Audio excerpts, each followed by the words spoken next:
Hello friends, welcome to your YouTube channel SWG study with Gurukuls. और आज का topic जो हम पढ़ने वाले हैं that is the type of reasoning. हम रीजनिंग के बारे में पहले भी पढ़ चुके हैं और आज हम इसके बेसिक टाइप्स पढ़ेंगे। तो friends, before we study about the types, let's know about the reasoning. Reasoning होता क्या है friends? Reasoning is the ability to assess anything rationally.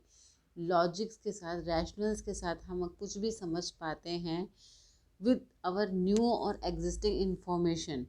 जो इंफॉर्मेशन हमारे पास ऑलरेडी है और जो न्यू गेन करती है, एंड उसको हम किस लिए यूज़ करते हैं? For decision and for solving a problem. तो उसको हम कहते हैं reasoning.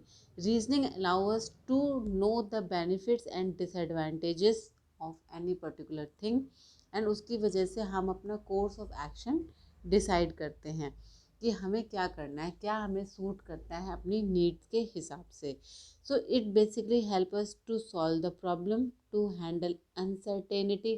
C, life is full of uncertainty और हर इंसान जो है स्टेबिलिटी चाहता है लाइफ में। और स्टेबिलिटी कैसे आती है? जब सर्टेनिटी आ जाए। सो रीजनिंग है हमारी लाइफ में सर्टेनिटी लाती है एंड अनसर्टेनिटी कम करती है। It verify the claims and assess the situations carefully. कोई भी सिचुएशन को बहुत केयरफुली एसेस करने में हेल्प करती है। एंड कुछ तो फॉर्मल रीजनिंग प्लेटफॉर्म्स होते हैं, डिसिप्लिन होते हैं, जैसे कि mathematics, logic, artificial intelligence and philosophy. तो ये होता है रीजनिंग।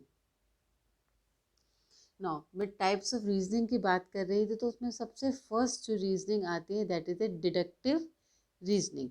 तो डिडक्टिव रीजनिंग का मतलब क्या है? Deductive reasoning is a type of reasoning that uses the formal logic and observation to prove a theory और अ हाइपोथेसिस। मतलब हम जो है अपने लॉजिक और रैशनल्स और ऑब्जर्वेशंस यूज़ करते हैं किसी भी थ्योरी को, किसी भी एजम्पशंस को या किसी भी हाइपोथेसिस को प्रूव करने के लिए। सो डिडक्टिव रीजनिंग में बेसिकली क्या होता है? आप किसी एजम्पशन से स्टार्ट होते हैं। एजम्पशन मतलब आप मानते हैं कि हाँ ऐसा होता है, and then you make observations and rational thoughts to validate that assumption. फिर आप उसमें अपने लॉजिक्स लगाते हैं, ऑब्जर्वेशंस देखते हैं, एंड फिर उसको जो है वैलिडेट और प्रूफ करने की कोशिश करते हैं। तो बेसिकली डिडक्टिव रीजनिंग जो है जनरल लॉ पे अप्लाई करता है। हम किसी जनरल लॉ से फिर स्पेसिफिक लॉ पे जाते हैं, and that result of deductive reasoning typically है द लॉजिकल, जिसके बीच एक लॉजिकल हो और रैशनल हो। जैसे कि फॉर एग्जाम्पल हम बोलते हैं ऑल बर्ड्स हैव विंग्स। ये एक जनरल रूल है, लाइक एक जनरल ऑब्जर्वेशन है कि ऑल बर्ड्स हैव विंग्स। और हम कहते हैं कि sparrow sparrow has wings. That means आप इससे क्या रीज़न आउट करोगे कि स्पैरो एक बर्ड है। तो एक जनरल रूल था, और क्या birds have wings, and specific क्या हो गया कि स्पैरो हैव विंग्स। तो उससे हमने डिटेक्टिव रीजनिंग कंक्लूजन क्या निकाला कि स्पैरो एक बर्ड है। तो इसको बोलते हैं हम detective reasoning. Now let's move on to second type of reasoning, that is the inductive reasoning. Inductive reasoning क्या है? ये बिल्कुल ऑपोजिट है डिडक्टिव रीजनिंग की। इसमें क्या करते हैं? Inductive reasoning uses the theories and assumptions to validate the observations. यहाँ पे हम उल्टा करते हैं। वहाँ पे हम ऑब्जर्वेशंस को यूज़ कर रहे थे वैलिडेट करने के लिए अपनी हाइपोथेसिस को, और यहाँ पे हम थ्योरी और एजम्पशंस को यूज़ कर रहे हैं to validate our observations. So it is just opposite of the deductive reasoning, as it involves reasoning from a specific case to drive a general rule. यहाँ पे हम specific cases को देखकर हम जो है general rule निकाल रहे हैं.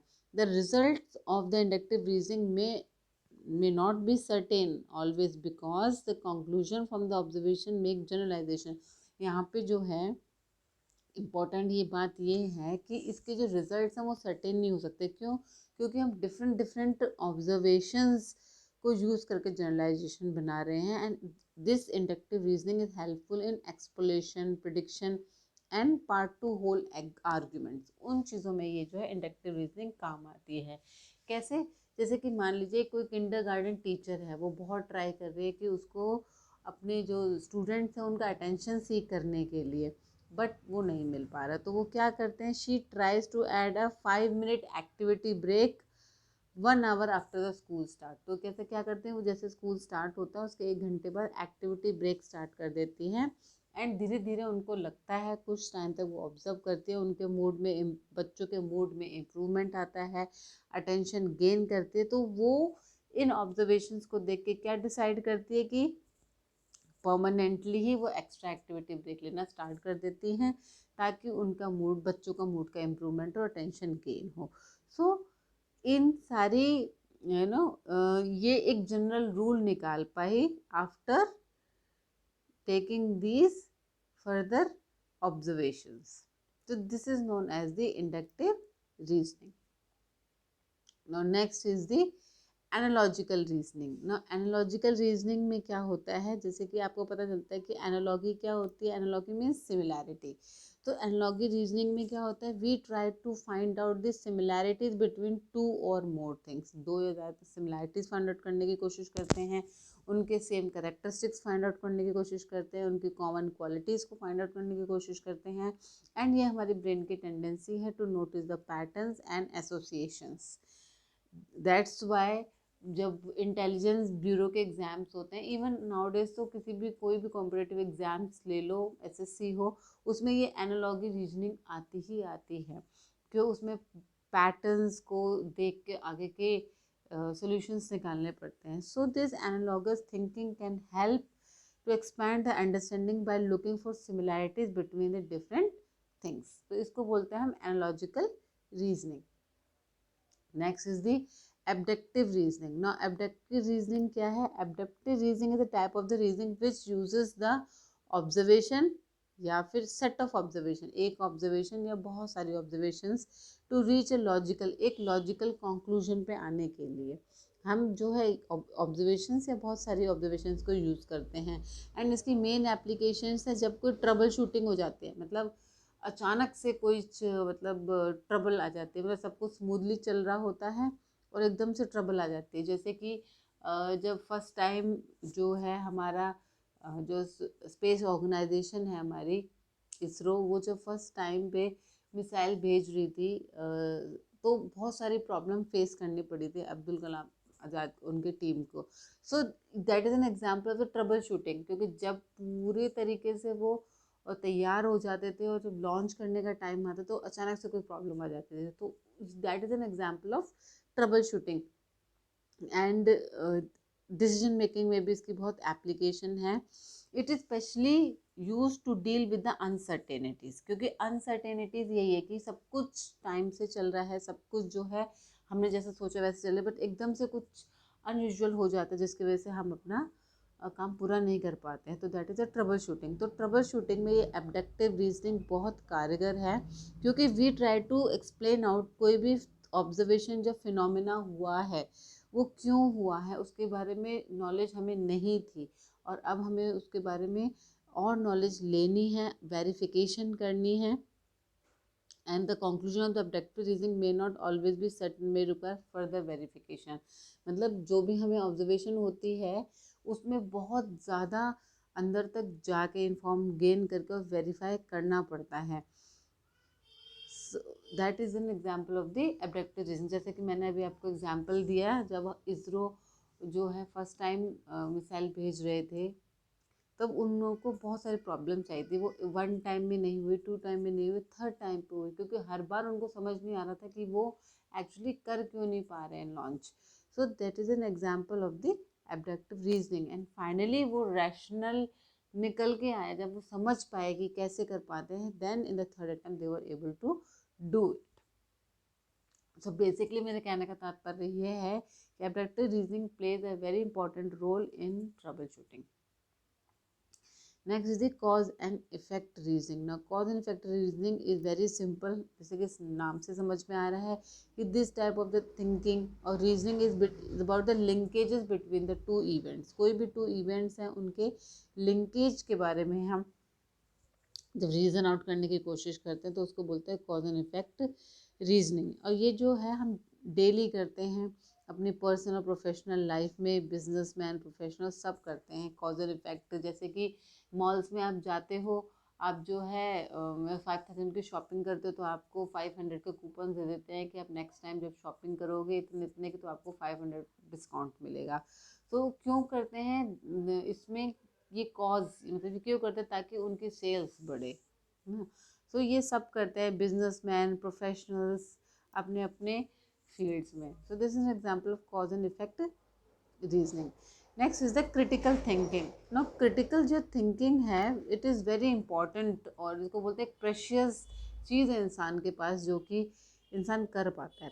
That is an extensive rational thought, मतलब बहुत जो रैशनली तो हम सोचते ही हैं but that is an extent, beyond extent सोचते हैं एक डेफिनेटिव कंक्लूजन पे पहुंचते हैं। And is very much use in the fields like computing engineering mathematics social sciences, क्योंकि वहाँ पे प्रॉब्लम सॉल्विंग के लिए क्रिटिकल जो थिंकिंग है बहुत वाइटल रोल प्ले करती है, क्योंकि वहाँ पर ट्रबल शूटिंग टेक्निकल इश्यूज आते हैं।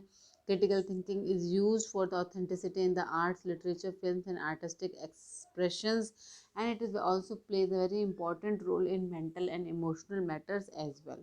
एक एग्जाम्पल देती हूँ क्रिटिकल थिंकिंग का। जैसे कि जनरल मैनेजर है किसी भी होटल का, उसको पता चला है कि आसपास की सारी बेकरी शॉप्स बंद होने वाली हैं या उनमें कुछ इश्यू हो गया है या फिर स्ट्राइक पे जा रहे हैं, तो बट उसको तो अपना होटल चलाना है। तो वो क्या करते हैं कि ऑलरेडी बहुत सारे जो बेकरी प्रोडक्ट्स हैं उनको स्टॉक अप कर लेते हैं, ताकि उन जब तक ये स्ट्राइक और उनका सब प्रॉब्लम सॉर्ट आउट होता है तब तक जो है उनका होटल स्मूथली चलता रहे।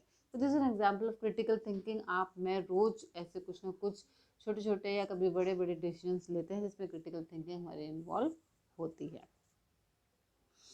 Next is a decomposition reasoning. ना डिकम्पोजिशन रीजनिंग क्या होता है? Decomposition reasoning is a process of breaking the things into the constituent. इसमें क्या होता है, कोई भी जो प्रॉब्लम है, कॉम्प्लेक्स प्रॉब्लम है, हमको समझ नहीं आ रही होती है, हम उसको टुकड़ों में तोड़ते हैं। We break in the component और उसको कॉम्पोनेंट वन बाय वन करके समझते हैं, उनके ऑपरेशन को समझते हैं और वो कैसे होल ऑपरेट करते हैं, मतलब कैसे वो एक दूसरे से एसोसिएट हैं, कैसे ऑपरेट करते हैं उसको समझते हैं।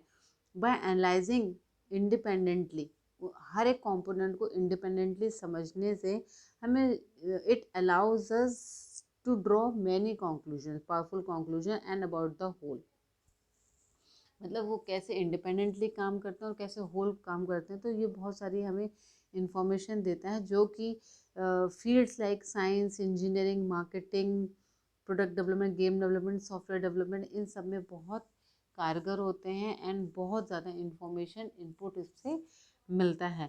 एंड प्रोजेक्ट मैनेजमेंट, जहाँ पे बहुत सारी चीज़ें जो है बाइफरकेट की जाती हैं, क्योंकि एक प्रोजेक्ट मैनेजर होता है बट उसके नीचे बहुत सारे उसके जूनियर्स कह लीजिए चाहे कलीग्स कह लीजिए, अलग अलग प्रोजेक्ट का पार्ट दे देते हैं उन सबको। And later on project manager जो है उसको कंपाइल करता है, एसोसिएट करता है एंड उस प्रोजेक्ट को देन लीड करता है। That is an example of decomposition reasoning. तो friend this was all about the types of reasoning. I hope ये रीजनिंग के जितने भी टाइप्स आपको समझ में आए होंगे, आपकी एजुकेशन में आपकी स्टडीज़ में आपके लिए हेल्पफुल रहेंगे। अगर आपको मेरी वीडियोस अच्छी लगती हैं तो प्लीज़ शेयर एंड सब्सक्राइब करिए। कमेंट बॉक्स में आप कमेंट ड्रॉप कर सकते हैं और लाइक करना ना भूलिएगा। Thank you.